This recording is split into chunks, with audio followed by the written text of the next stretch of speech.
Alright, well, morning everyone. I am Bismuth, and this is going to be Turok 2 Seeds of Evil. Right before I start, I just want to give a quick disclaimer. I am running very low on sleep, so if I go the wrong way, it's because I haven't been sleeping. Aside from that, I'm ready to start the run, so I'll give a countdown. So in 5, 4, 3, 2, 1, go. Oh, wait! Hang on. Hang on there. I loaded a save that had cheats active, so I need to just quit the game and go back. I loaded a save to test some things, and the save had used cheats before, so I just had to restart the game. Okay. So 5, 4, 3, 2, 1, go.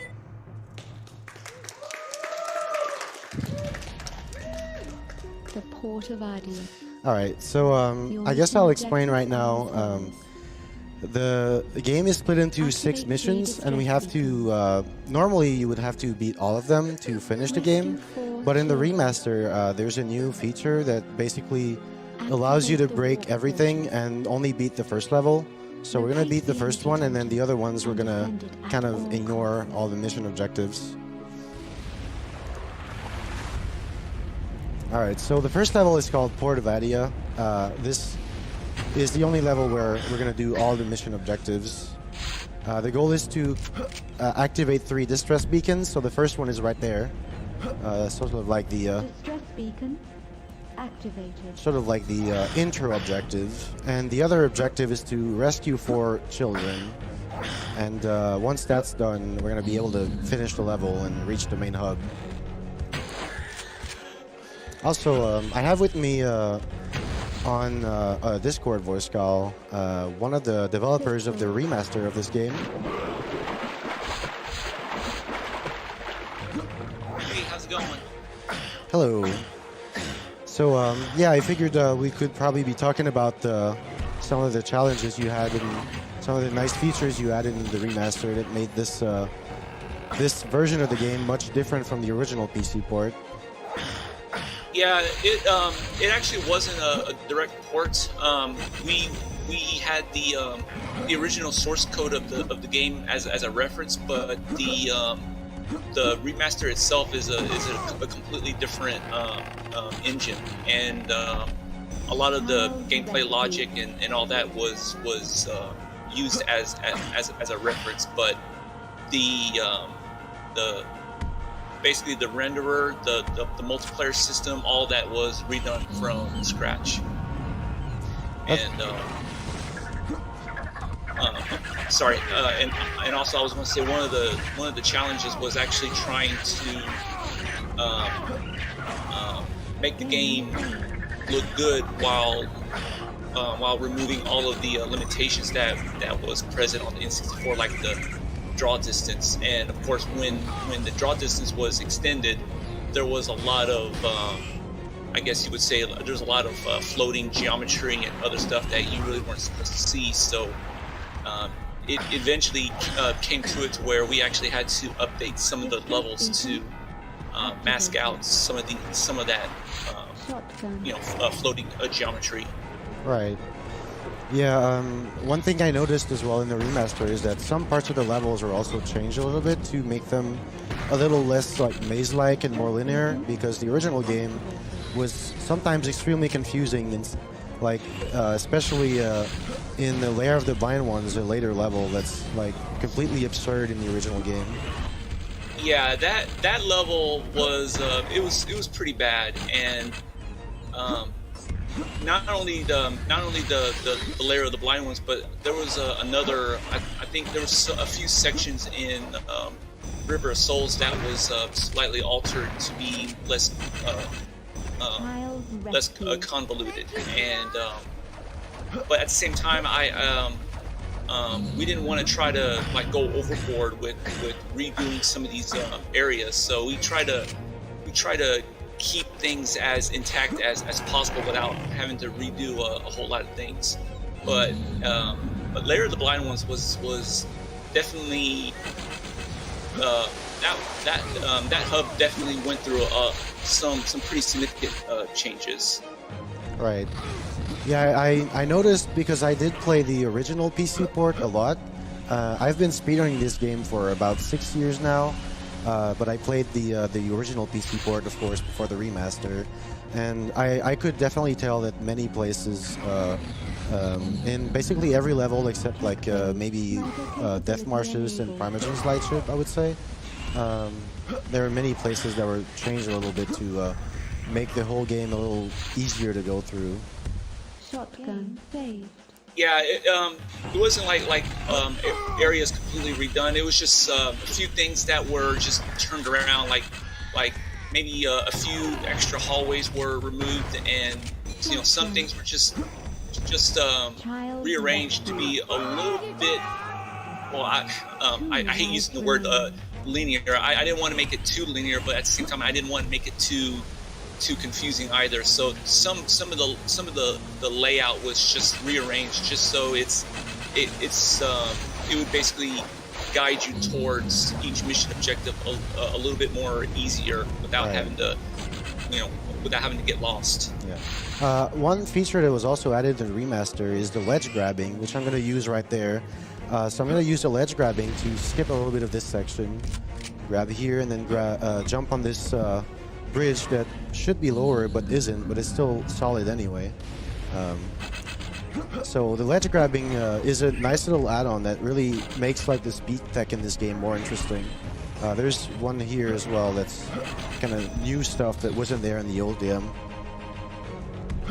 Yeah, the collision system in Turok 2, it's really picky. It's really difficult to actually. I mean, basically, in the original game, it would look like there would be some areas where you think you can actually jump on, but you can't. And when I used to play the original, that would always frustrate me. So I would actually, I basically came up with the idea of after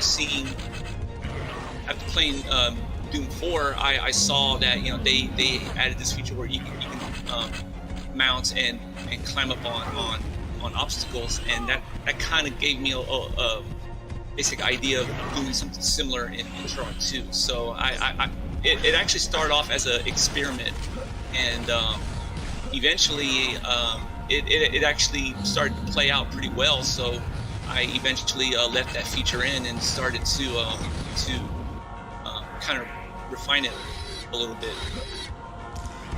So I don't know how, but somehow I'm already almost at the end of the first mission here. Time has been going really fast. So this section here was my favorite as a kid, like with the little bridges in the sky. But unfortunately, we blast through it incredibly fast in the speedrun. But as a kid, that was a blast to go through. I wanted to say, in the previous area, I was activating switches through walls, and basically switches have a small radius you can activate them in, and by being on the other side of a wall that's thin enough, you can actually activate switches from the other side. I'll also later do shooting switches through a wall because of that same radius thing. So I just missed the ledge grab, unfortunately, but that's only like a 2-second time saver. There are many tricks in this game that only saves a couple of seconds, so overall the game is a fairly stable game in terms of how long a run would last, because the most mistakes would only cost like 2 or 3 seconds. So in that regard, that's a great speed game, because you always know how long a run is going to be. I think the estimate I gave for this marathon is only 5 minutes away from my PB, and I should easily make it. Yeah, originally I was going to look into trying to fix that issue where you could activate switches behind walls, but I decided to just leave it in. And but to explain why that would happen, it's just simply because the collision does things in 2 different passes, one for objects and one for the level geometry, and it does tests with objects first and then geometry. So Save the totem. So basically, you would interact with objects first before before the engine handles collision with walls and floors. So here I'm doing a totem defense. Basically, after all the objectives, you have to defend the totem from being destroyed by these guys. Normally you have to do this in every level, but we're only going to see one of them because, like I'm going to explain later, and I already talked a bit about it, we're not going to beat the other levels. Basically, one thing that was added in the remaster was the ability to warp between save portals. And so we're going to be using that to warp between levels without having to actually beat them. And so that will make the whole 80% run much faster. The death marshes. Yeah, that was another thing I did not like about the original Turok 2 was that if I picked up a talisman or you know, something like that, and that basically would mean I would have to revisit another hub and play through these areas again until I find that section that required a talisman to progress, and that always frustrated me. So was when I implemented this feature to where you can do quick warps at checkpoint stations. Yeah, you can. The original game had a lot of backtracking. In the original port, actually, there were skips that were found to basically eliminate all the backtracking. But like in casual play, you were basically required to revisit each level at least once, which was, of course, a little tedious. Destroy 3 ammunition storage. So right now Adon is explaining all the mission objectives, and we're going to completely ignore all of that. We're going to do absolutely 0% of the mission. So the goal in this level will actually be to collect the keys to open level 5, and also to collect a talisman that will... oh, I meant to showcase a trick and I forgot. Well, it's too late now. I meant to showcase a trick that's normally not done in any percent because it saves 4 seconds, and it's extremely hard to do. But I sort of went in muscle memory mode. So you can collect this key by going backwards the other way, but you have to jump on poisonous water, and like it's basically nearly frame perfect jumps with some added element of weird randomness, and to clear this body of water.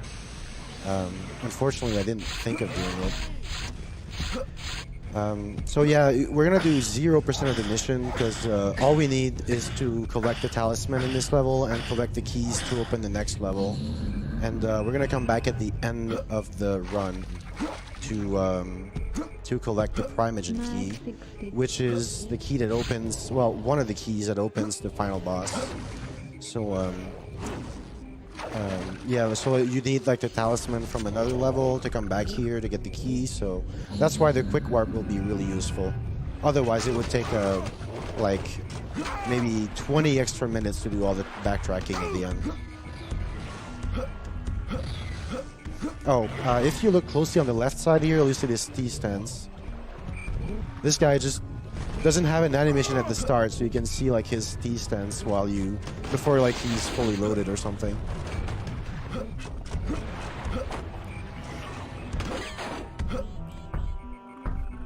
I'm actually surprised. I have never seen it before.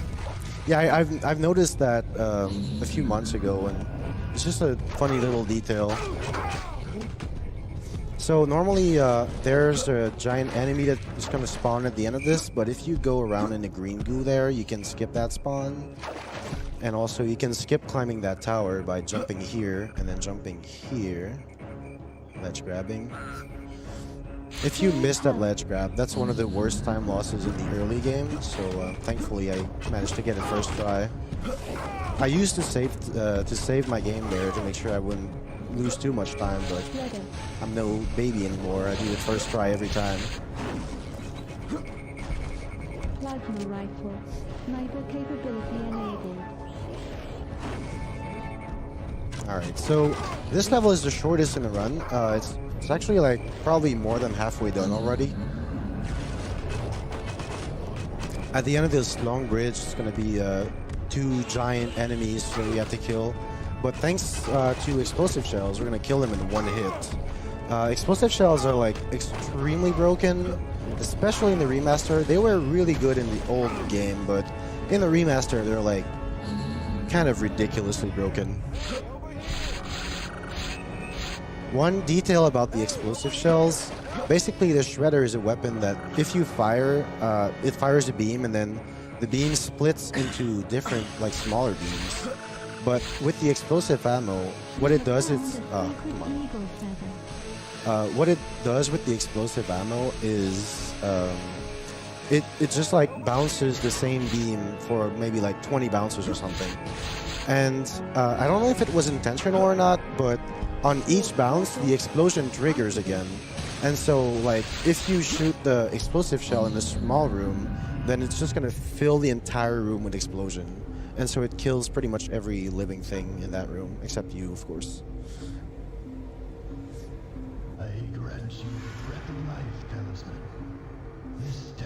So for that reason, explosive shells are going to be pretty much the most valuable type of ammunition in the game.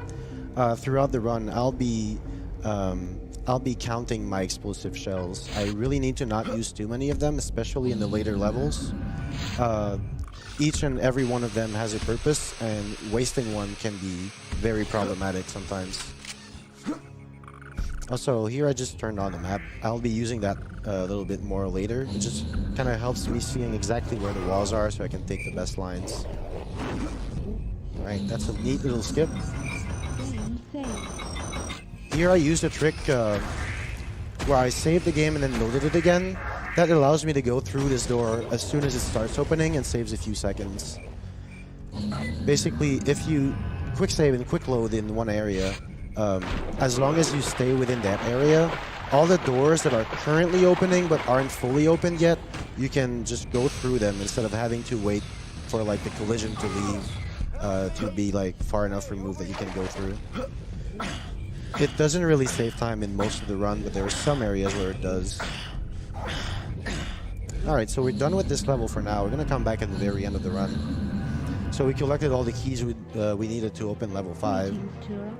Now we're gonna do, so I didn't say it at first, but this level was actually level 3 Death Marshes, and we're gonna go to level 2 now. And the reason why was because you need a talisman in level 3 to get the key in level 2, so we won't need to backtrack to get the key in level 2 because we already have the talisman now.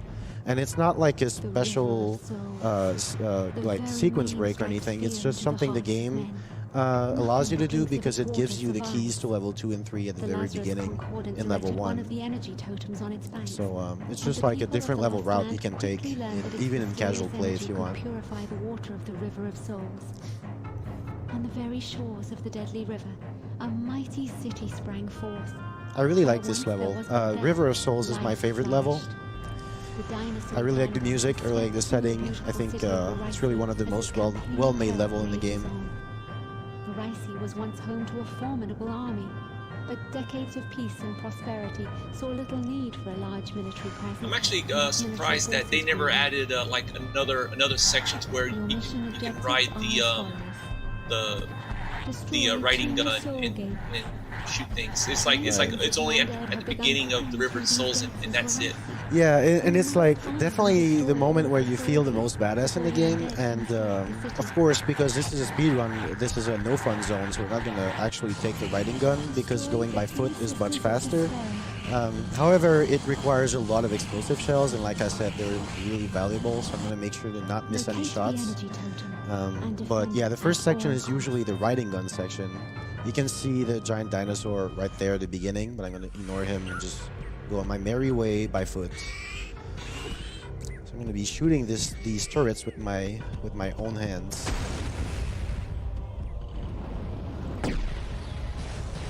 Full health. Hopefully I can get both turrets at once with a precise shot there. Nice. I didn't get the first one. Well, I just wasted a shot there, but I think I can spare one, but I can't spare more than one.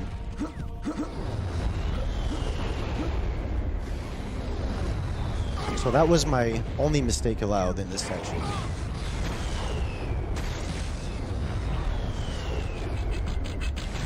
So as soon as a bridge starts like lowering or raising or whatever, you can walk on it as if it was done doing its animation. So you'll see me walking on thin air many times, especially in Port of Adia. The first level I did that like 8 times or something.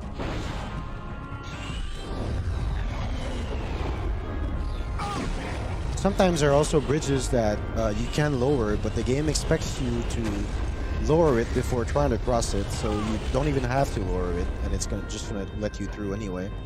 We're gonna see one of those examples later. Yeah, the actual bridges themselves don't have collision, but instead, the like all the levels are based on like collision meshes that are handmade by the level designer, and usually they would have like a flat piece of mesh that would just toggle on and off for collision. So you're not actually colliding with the bridge. Yeah, that makes perfect sense actually. It's actually very similar to how GoldenEye does collision. That explains why you can do this, for instance. And that also explains why you can do this one. So yeah, you're supposed to lower that bridge, but you can just jump on the water and go right through it.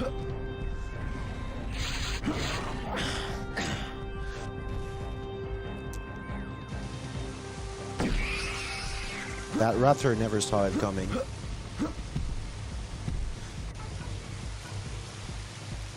Full health. Would you say it was not a clever girl? I would say that, yes.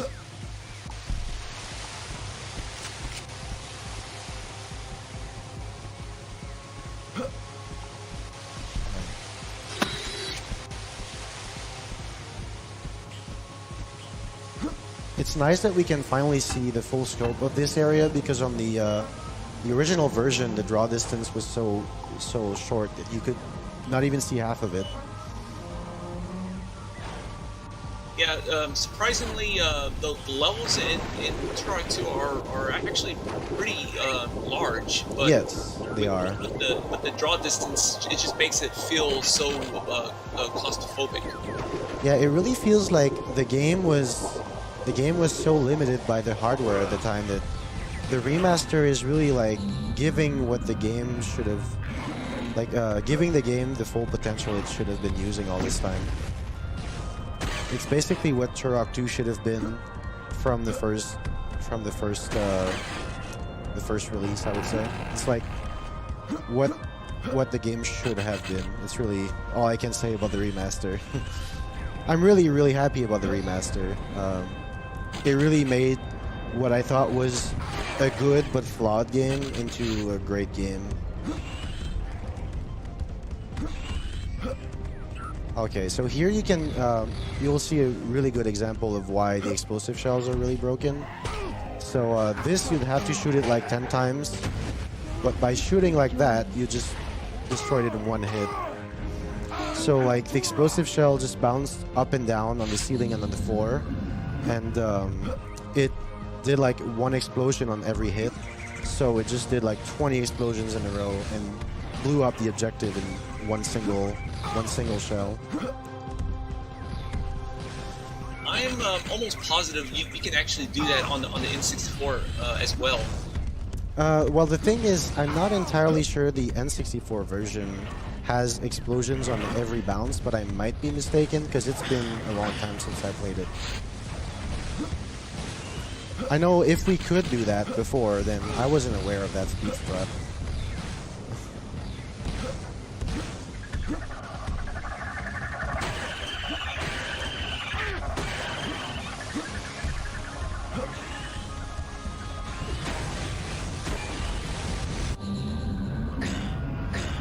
Alright, so we're gonna see the only Sister of Despair that we're actually gonna kill in this. We can't completely skip every objective in this level because some of them are actually required to progress further. So one Soul Gate that we just destroyed, and then one Sister of Despair. But the other ones we're actually gonna skip. So we're gonna go fight this Sister of Despair.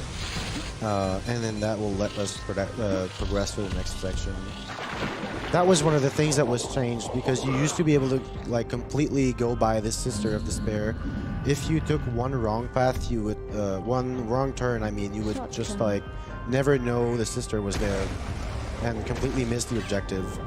So that was one of the changes that made completing this level a little less confusing. So I'm using all my remaining explosive shells here to kill these guys. And I missed that shot. Okay. That didn't cost too much time. You can actually kill that sister in one shot with the explosive shell.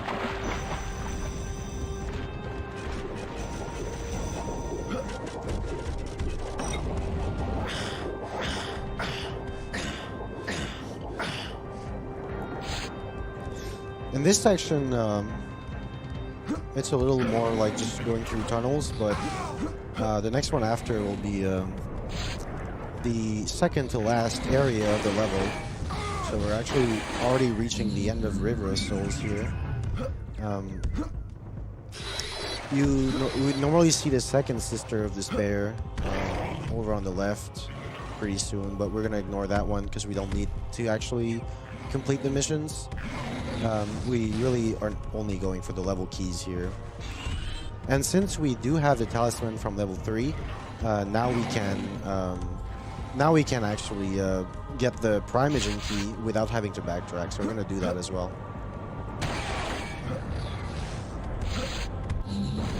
So another level 4 key, and I think there's one more left.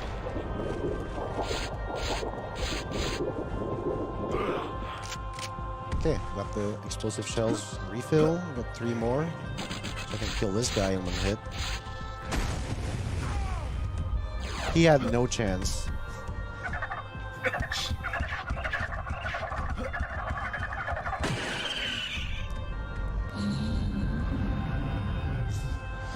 Alright, so this is the final area of the level already. We're gonna have to collect the feather to get the talisman. That's something I didn't explain at first, but for some reason, this ancient spirit that gives you these powers really likes eagle feathers. So you need to bring him one.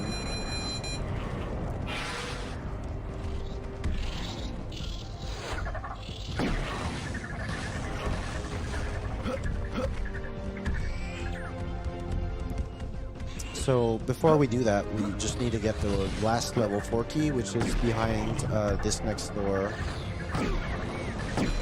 So right behind this door. Now off we go.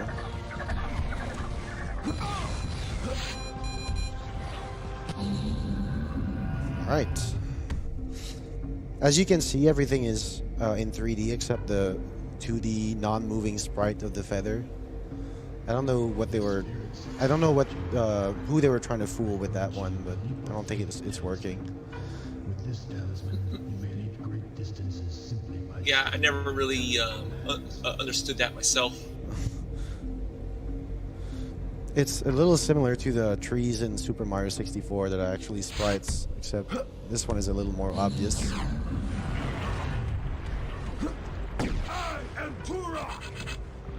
So this way is the Primogen key of this level. So you'll see the first Primogen key of 6. So this is what the talisman we just collected does. It's the Leap of Faith. And I guess right now I'll touch already on all the talismans and what they do. In my opinion, the original developers of Turok 2 didn't really have too much inspiration for the powers to give Turok. So the first talisman is this one. So the Leap of Faith allows you to cross large gaps by standing on a talisman pad.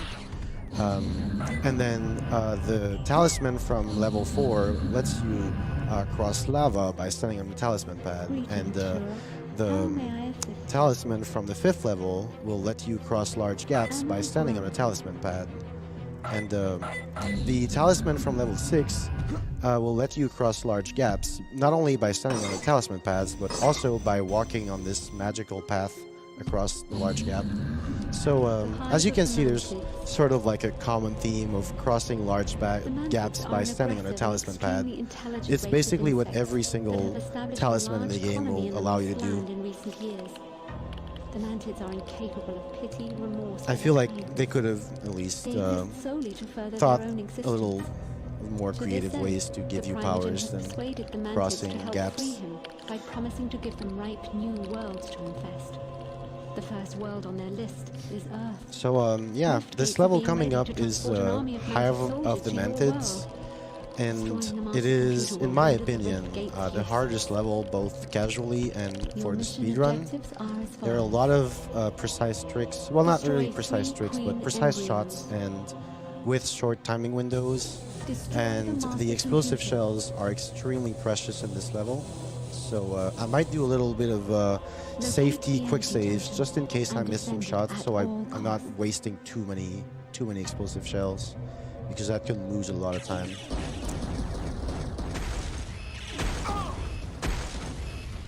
Force field down.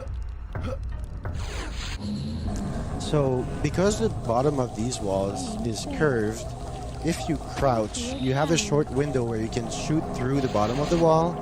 And by shooting out of bounds like that, you can just shoot in other rooms without having the wall stopping you. So there's going to be a few times in this level where we shoot through the walls to destroy force field generators from like completely different parts of the level, and so that can save a lot of time. But these shots are a little precise to get.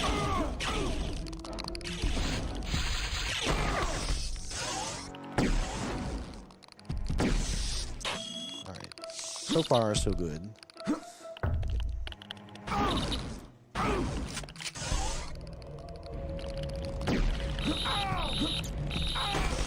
These little monsters can very easily block you. The main source of time lost in this level is just getting blocked by every single thing. Okay, there's a little tricky shot coming up right there. I went a little early and didn't get it. There you go. So that's the only force field generator that we're actually walking up to it and destroying. Every other one will just shoot from out of bounds somewhere.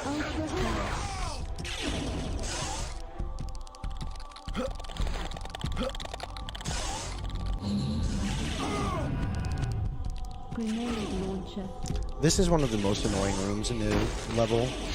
These really large enemies often like run after you and will block you. Thankfully I just killed one, so it must... yeah. I'm gonna be fine this time, but in many runs, you'll have them running at you and blocking you all the time, which is really annoying. But they often get stuck on the walls, so... I was lucky this time, they didn't give me any trouble. There's a neat little spawn killer right there. This particular hub has always annoyed me when I first played it for the first time. There's just a lot of small enemies that's just, you know, just blocking your path. Okay, this is one of the trickier shots to make. Game saved. Oops. Force field There you go. down. The force field generator is really far away, so it's hard to tell exactly where to shoot.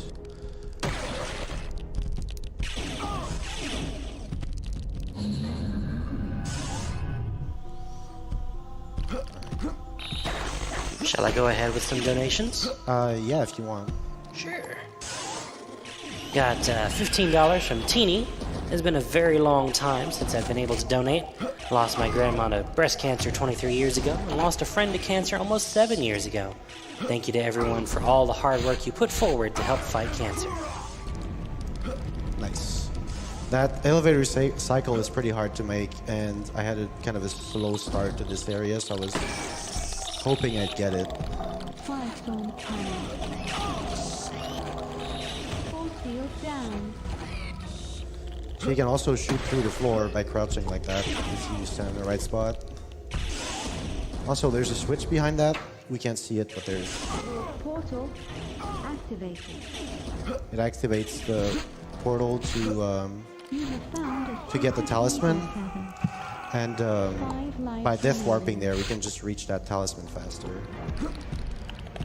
Actually, because of the way we're doing this section, we're actually locked out from returning after we jump down to the feather section. So death warping is pretty much the only way back, unless you like go out and do more stuff. We skip like activating one elevator, and so that's how we can get to the feather faster. But you need a death warp back. Call on ancient voices to lift you over areas that may not be crossed otherwise. So you heard them. You can be lifted through areas that you cannot be crossed otherwise. Not to be confused with the leap of faith, which lets you leap across areas that cannot be crossed otherwise. Very, very different powers. There's like only 1 or 2 places where you'll actually use that talisman. Also, there's a 10 health right there at the bottom.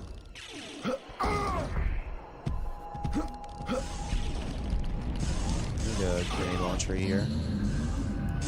Full health. Cerebral bore. So I just picked up this cerebral bore. This weapon is probably the most legendary of all the Turok games, and here's the only time of the run where I'll be using it. There you go.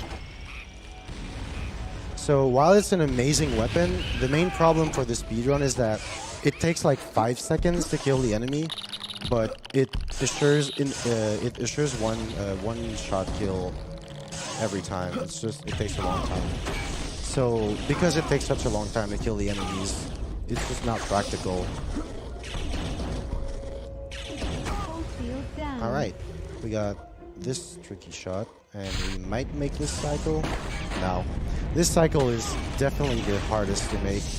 I've only made it a few times in practice and never in a run. I think the world record actually gets the cycle, but I'm not entirely sure. It's definitely the hardest cycle in the game to make. Alright, this area is extremely deadly, but thankfully we're on easy right now, so we're not actually gonna die, but we're still gonna take a lot of damage.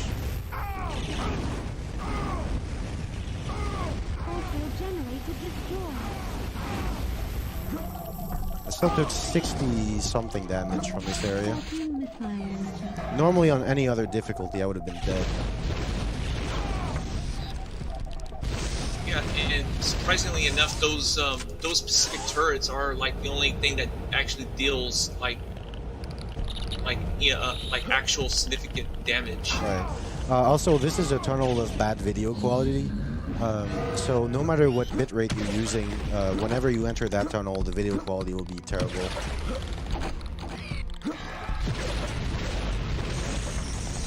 We've tried with a bitrate of like 10,000, it doesn't help. It's still gonna look terrible.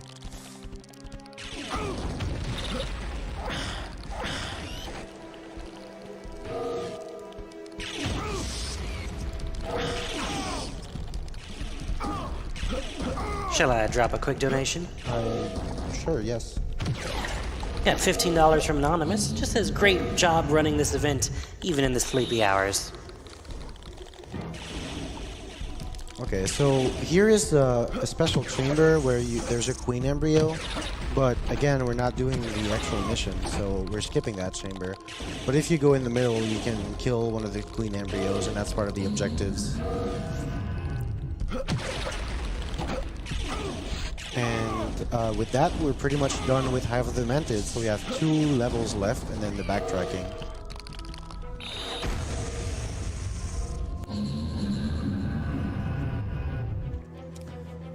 Greetings, Turok.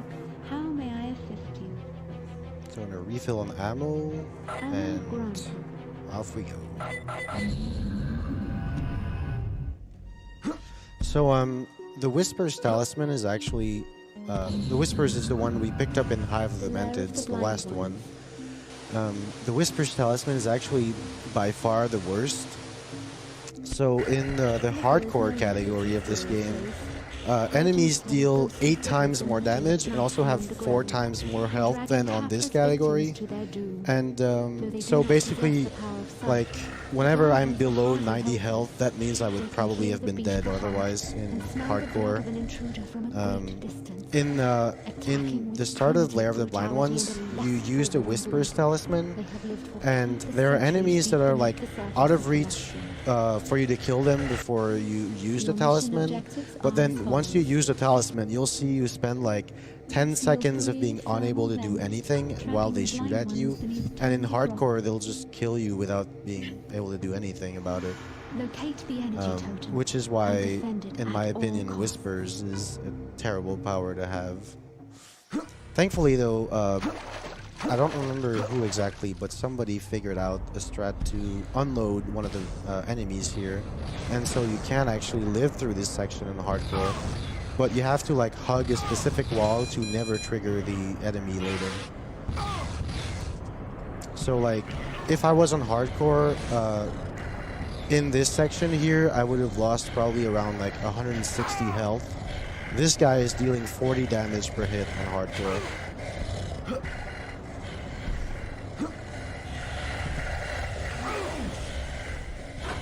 Alright, so in this level I'll make more use of the map to see where I'm going, because I can see exactly where the walls are. That's pretty useful.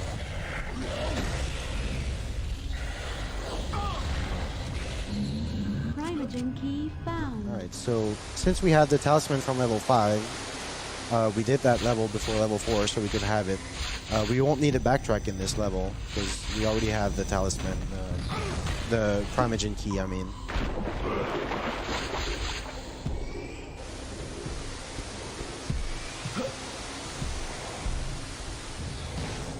So this level was, I think, where most players gave up on N64, because it's absolutely insane in terms of like how confusing it is. I hope I got both switches here. Yes, I did. So by sort of clipping into the ceiling, you can shoot the switches in this room from the tunnel, and so you don't have to wait for them to open the door, and by the time you actually reach the door, it's already open. It saves a few seconds. Also, by doing the quick save and quick load trick, I was able to go through that door faster. And so that saves like another second.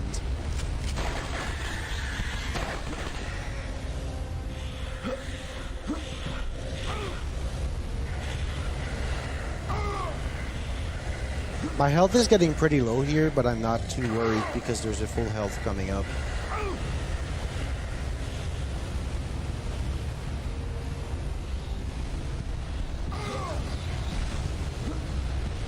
Normally this door would close in front of you, but if you run fast enough, you can just go past it.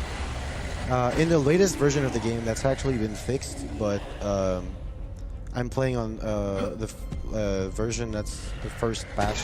Oh no, that's not supposed to happen. It's not too bad. I can get back there in 30 or 40 seconds. It's probably one of the worst places to die, but there are no places in this game where dying costs you more than 1 minute. So that's at least pretty fortunate. I just kind of took that corner a little too short, too close, I mean.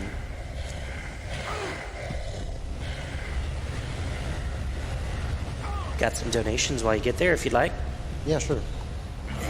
$5 from Akuji1993, appreciating the runners and the audience that fills the night hours and brings me entertainment at work. Have fun running. And we also got $40 from Ray109, who says nothing whatsoever, but thank you anyway for the donation. Alright, so we're back where we died earlier. So yeah, like I was saying, the cool thing about this game is that there are very few large time losses, so it makes running this game a bit less stressful, I would say. Alright, so coming up is the only really difficult large skip, I would say. So I'm gonna have to save state for it, because if I miss, I would lose a lot of time. But I got it first try.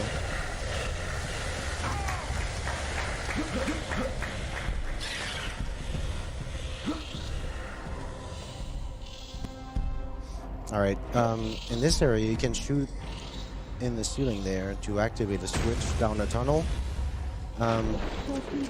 You can normally activate an option to show the objective markers, but I don't really like having that option, so I kind of don't use it. But the only downside is I can't see if I actually hit that switch. So hopefully I did, but if I didn't, it's not too bad. I can just go hit it the normal way. Okay, I did hit it. It's pretty rare that I would miss it, but sometimes you're unlucky enough that the explosive shell you throw down the tunnel somehow never touches the switch. Alright, so there's a thermal vent here. The only objective in this mission is to seal 3 of them, but we're actually only there for the cave door key that's right next to it, so we're not actually doing it. This part of the level is an extremely confusing maze where you often end up drowning because you don't know where to go. But of course, when you know where to go, it's not too bad. This area actually went through several updates. Like a lot of tunnels were actually taken out, Right. to make things a little bit more simple. Yeah, I think the original tunnel was completely insane. I remember when I was younger, it was mostly my brother playing this game because he's much older than I am, and I remember him spending a lot of time on this tunnel section. I actually remember spending at least like several hours just trying to find my way around this area. Yeah, it's most people describe this level as being a confusing hellhole of a level. it's like I said earlier, it's where most casual players, especially on N64, gave up playing the game.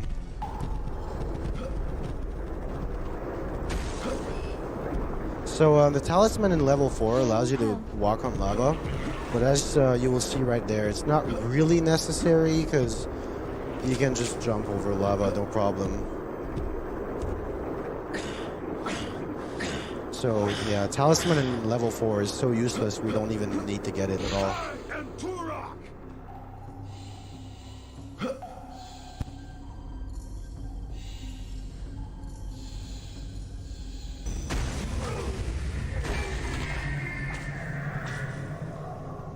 Is one of them not dead yet?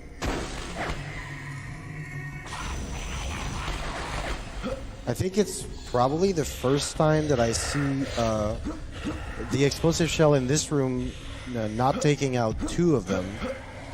So I was not expecting having to shoot 2 of them. It's usually a one-shot kill on everything, but sometimes you get unlucky. I guess this was especially unlucky. Also, I almost missed that ledge grab.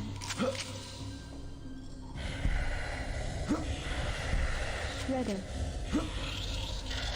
So we're already coming up towards the end of this level. In this level, that's probably the only one where the explosive shells aren't really like too required. I only need like a handful of them, so I'm gonna kind of overuse them a little bit at the end. I have 10 right now, so I'm just gonna waste them all on random enemies to have fun. This one is actually required. And then you have to kill the next 3 entrails in that room. But using explosive ammo is definitely way overkill. And also you can just blow everything up here. And why not this one as well?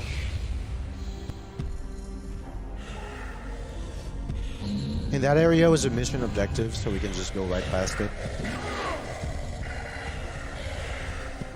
and now the final part. If I fall down there, it's just a minor time loss, even if it looks like it would be the death of the run. But it's just simple platforming. Alright. Shredder. The last level 6 key, and they kill these guys. And this one.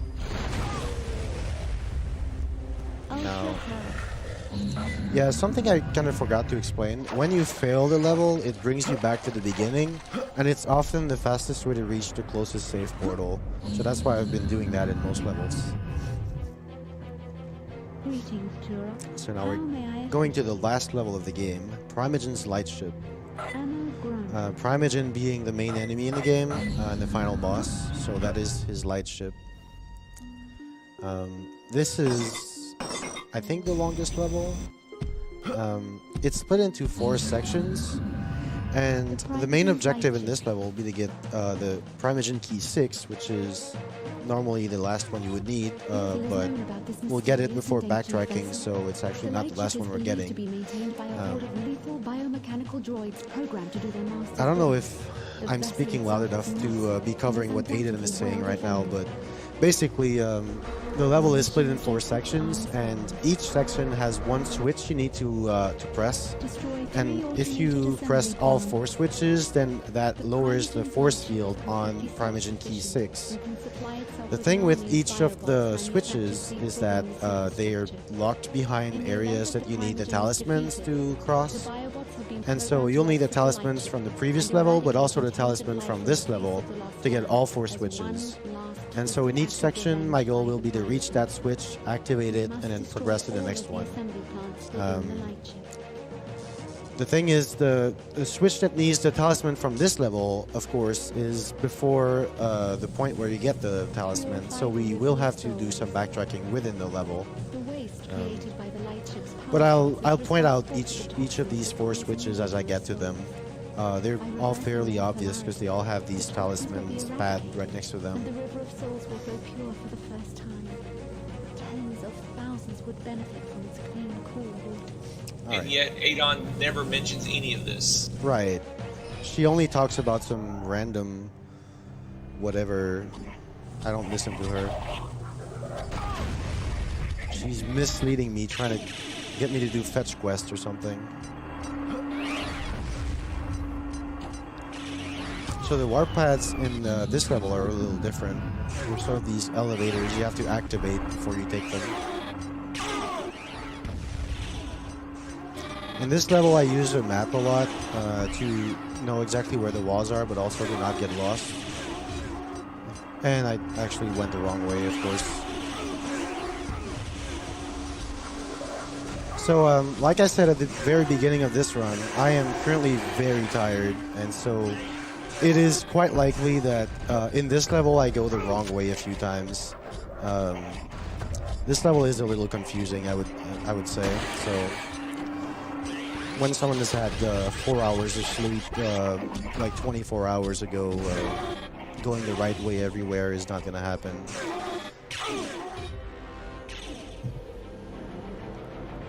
Alright, so the first of these 4 switches is right there. There's going to be the Whisper's Talisman and then the switches on the other side. So right there, we have to wait 10 seconds while the spirits carry us across this gap. And this, behind the wall right there, was the switch I needed to activate. Now I can go this way. So that was the first section. So that's basically how the level goes. Complete each section, get to the end, and the Primogen Key. So there's an Ultra Health here, but I'm going to try to avoid it. Ultra health. That did not go as expected. The reason I wanted to avoid it is later I'm going to do a Death Warp, and so I want to have my health as low as possible in preparation for that Death Warp. Obviously, getting Ultra Health is not necessarily what you would want to do to have your health be as low as possible. Where am I going?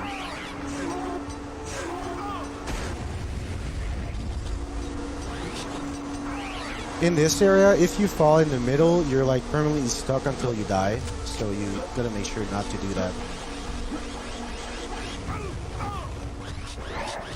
So I guess for the rest of this level, I'm gonna kind of try to take as much damage as I can, and that's gonna speed up the later section. This area is pretty cool because you go like so much faster in it because you're like pushed by wind or something, but it's also definitely the hardest to optimize the movement. I've never done this section perfectly cleanly before.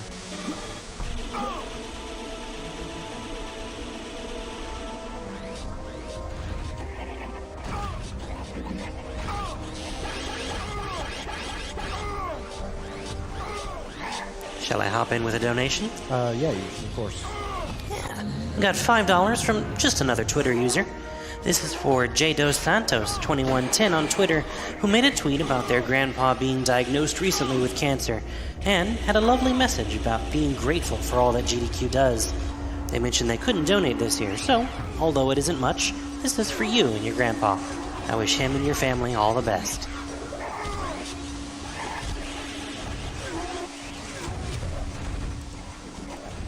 Alright, so that is the end of the second section, but as you can see, I did not activate the special switch behind the talisman pad. That is where I'm going to have to come back later.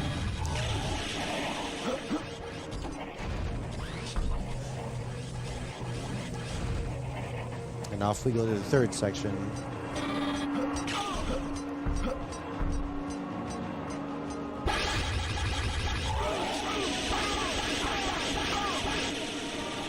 Alright. So, you probably have noticed that in this level, Turok is constantly yelling. Because you're always, like, taking small amounts of damage, but it's never, like, large amounts. If I was playing on hardcore, those would be large amounts of damage, and so the level is a lot more difficult in that difficulty.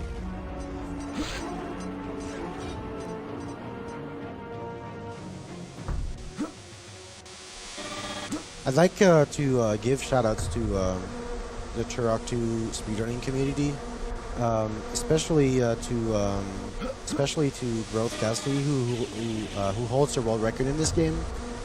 He has a 107 and I have a 109.29, so he's about a minute and a half ahead, a little more than a minute and a half ahead. Any guess on how you're doing so far? Well, of course, that one death in Lair of the Blind Ones cost probably close to a minute, so I wouldn't say too well, but I would guess I am probably on 112 pace, but it might be 113 pace. I don't know exactly what time I'm at right now, but I would guess I'm on pace for about maybe mid 112 to mid 113. Way better than I can do either way. Okay, in this room you can actually do it faster by jumping on these walls. And I missed on try it again. There you go. Whoa, I got a weird... Okay. I got a weird bug where I tried moving forwards and it kind of didn't work. And I just got trapped in this room instead. Okay. Alright, so that was a little slower than it should have been, but it's fine. Oh, this door really closed now? This section can be really annoying because as soon as something goes wrong, everything will go much worse. There. Oh, I missed the ledge grab. Come on. This room is the worst to play optimally. I was not expecting it to go very well, but I was not expecting it to go this poorly, though. Alright, we're out of this. Let's just get me out. So, like, usually most switches in this game just open doors permanently, but for some reason, in that specific room, they only open for a short amount of time. And so if you miss some stuff, you're gonna have to redo. You're gonna have to redo some parts and have to reactivate some switches.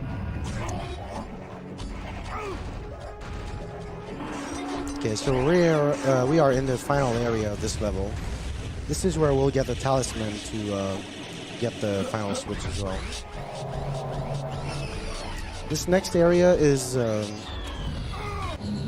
doesn't really matter how fast I go here because I'm gonna be waiting for the elevator, but it's not a super easy cycle to make, so I can't just screw around for too long. I have maybe 1 second I can lose, so I still have to make sure I'm not doing anything wrong.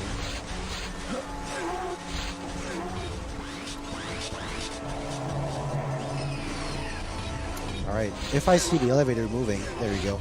That means you can make it. If you get there and the elevator is stopped moving already, then you won't make it. That's been my observations at least. The portal activated.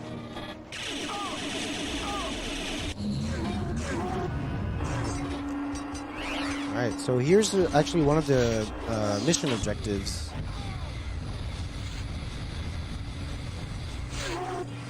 Assembly plant destroyed. So we actually have to complete that one because it opens this door in which we need to collect 2 items.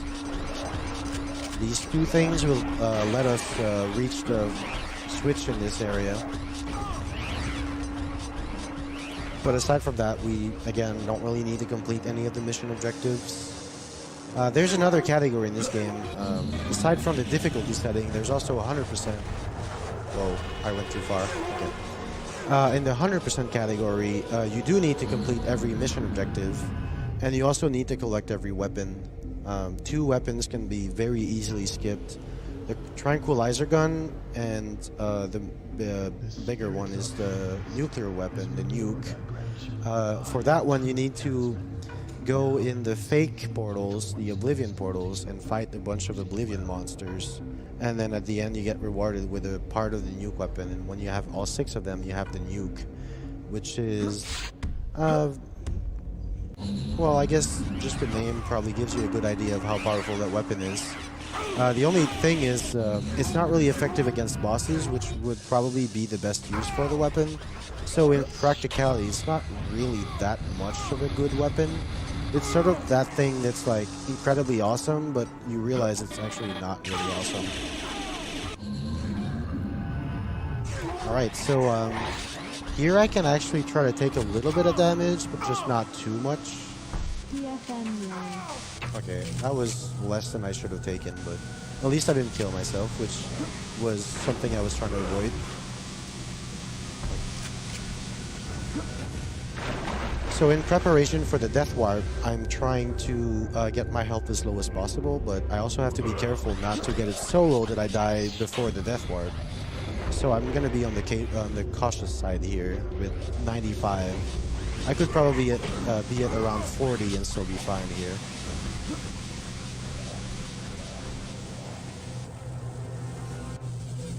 Alright, so that was the last, not the last, but that was the switch of that area that we needed to get to access the Primogen Key 6.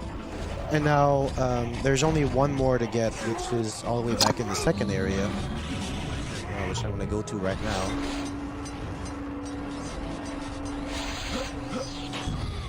No, I didn't want to get that. Well, we're full of health now, and so yeah. It really doesn't matter that much because all it does, it costs like about half a second per 13 health. So wait, I am in the wrong place. This one. Yeah, it costs about half a second per 13 health I have. So having like an extra 100 health is only really costing me like 3 seconds. But I'm making it a bigger deal than it actually is.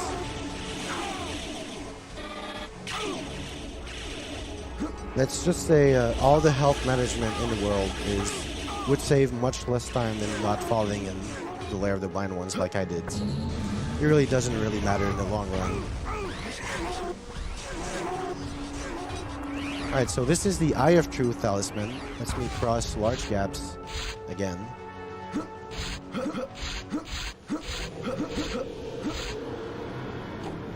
Alright, so the old strat here was to Death Warp, but we're gonna go back through the entrance instead. I timed it to be about 3 to 4 seconds faster.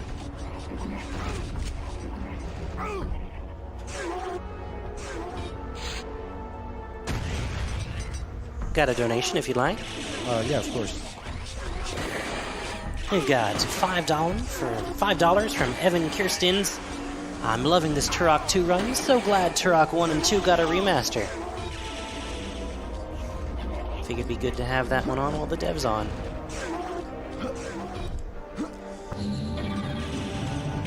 Okay, we're going this way. And now the force field is now down, so I can collect this Primogen key. Primogen key found. And now we're going back through the first area. The only reason why we're going in the first area is simply because that's where the closest save portal is. So I'm just gonna go there and access the closest one. One other cool thing about this place is that there are red lasers right there you can take damage on. And so I'll be using that. There you go. My health at 14, that's perfect for the Death Warp.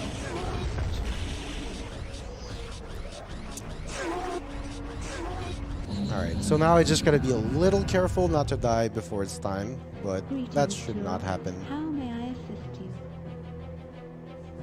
Alright, so warping to Death Marshes 3, and I'm gonna go collect the Primogen key here. So the reason I've been talking about this Death Warp is that basically the Primogen key is all the way at the end of a tunnel, and it's really, really long to get back from it, and so the fastest way is just to Death Warp, and that will put you directly at the save portal, so that saves, I would say, probably at least 40 seconds. Well, maybe not 40, at least 30 seconds, I would say. Alright. So here, I want to die as soon as I get the Primogen key.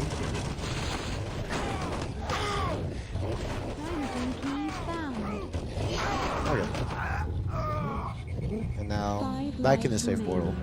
So that was level 3 backtracking. Now we're going to do level 5 backtracking. And then we'll have level 1 backtracking. 5 is all the way down. Breeding grounds. Let's go.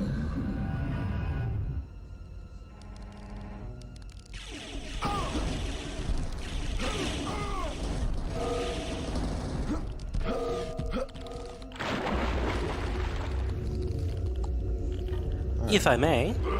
Yes. Got $500 from Brian B. This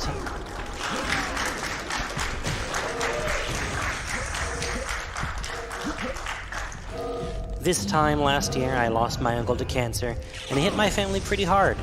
In the spirit of a previous donation, I also want to donate on behalf of some of those who can't, and to try to prevent any other families from going through the same. Much love to all these late-night runners, and good luck to those yet to run. Primogen key found.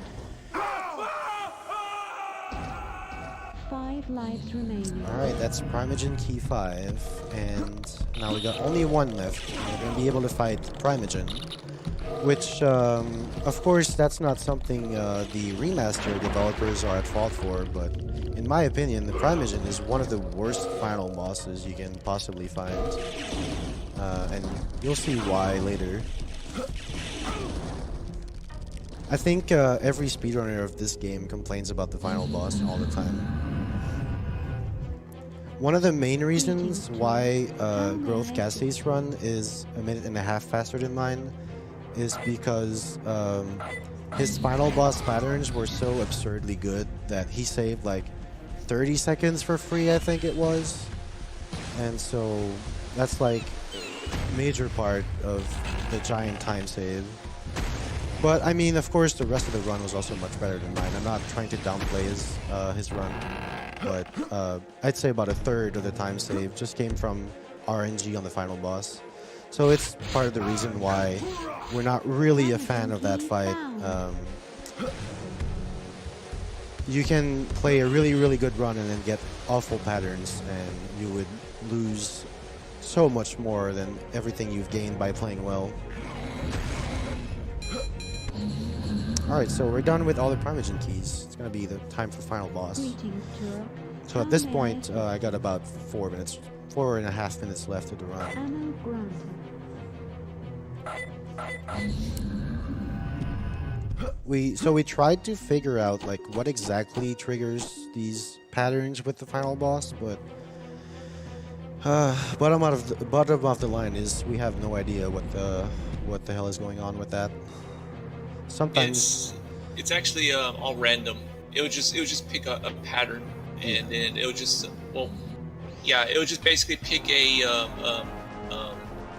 like a mode based on this large list of different types of patterns, and it would just randomly pick which ones. yeah, so that's basically a speedrunner's worst nightmare, especially in a final boss.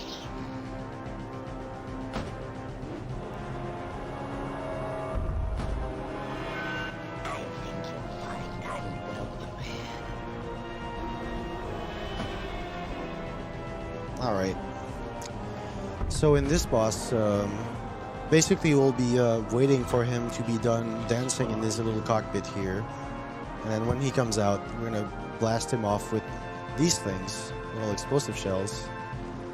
Now we have to wait for these bombs to fall.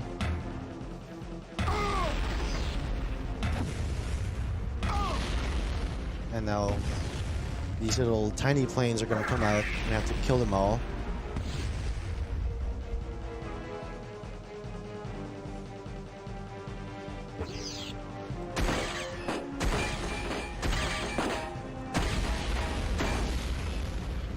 And now hopefully he comes out now. Okay, he did. So the first phase we have to blast off the antennas. As you can see by the flashing antennas.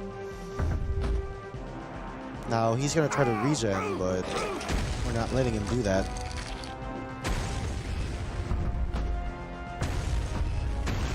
So I just took a large amount of health down, but it doesn't actually matter. I still have to kill all 4 antennas. So like, even though his health is really low right now, it's just gonna go like down another little bit, like that.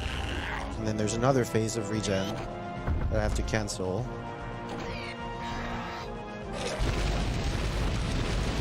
And now another antenna to destroy.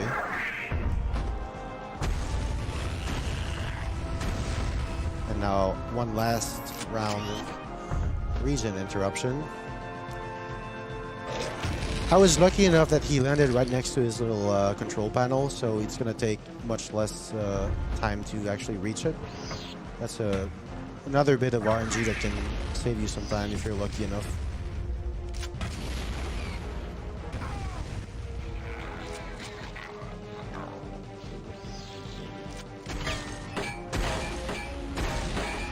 So if I'm really lucky, he's gonna come out soon, but chances are he won't. Yeah, he's not. He's staying there. More bombs.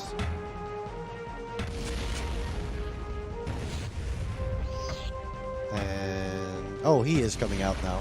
When he's doing his little dance like that, that means he's coming out.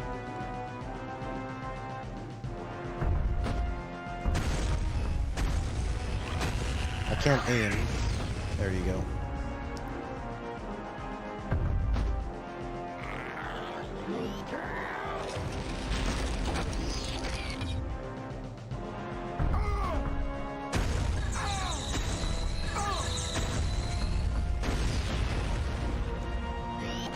Aiming at that long arm can be pretty tricky sometimes because it's always moving in a pattern that's really difficult to predict. So I'm glad I got it in a few shots here. Alright, so there's going to be one final phase there. So the time is going to come out, it's going to be not long after he lands after his little dancing session here. But yeah, as soon as he lands, time will be pretty soon afterwards, because you'll see the third phase will be the shortest by far.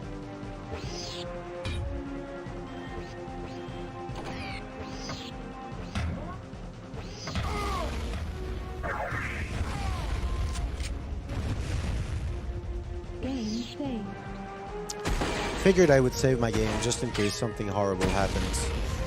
You never know with this game. Alright, he's coming out. Time is coming up. We've got a nice little trap here, and... time! Nice.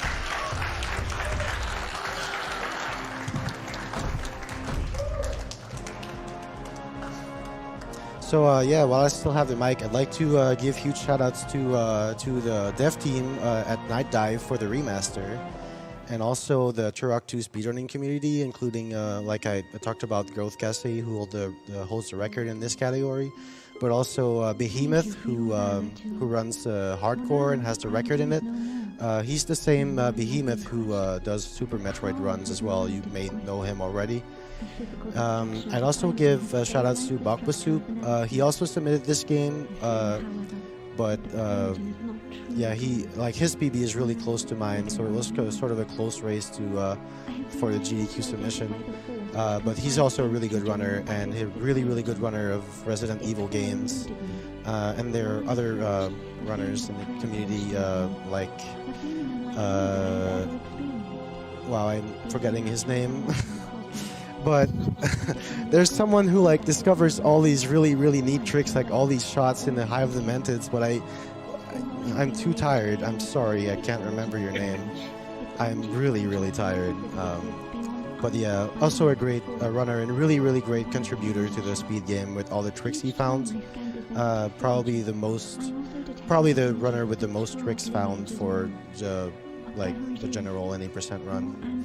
So yeah, those were my shoutouts. Also shoutouts to the people behind me on the couch for watching the run, and shoutouts to the dev commentary as well. Thanks for staying at this really late hour of the night, and thanks to the crowd and everyone.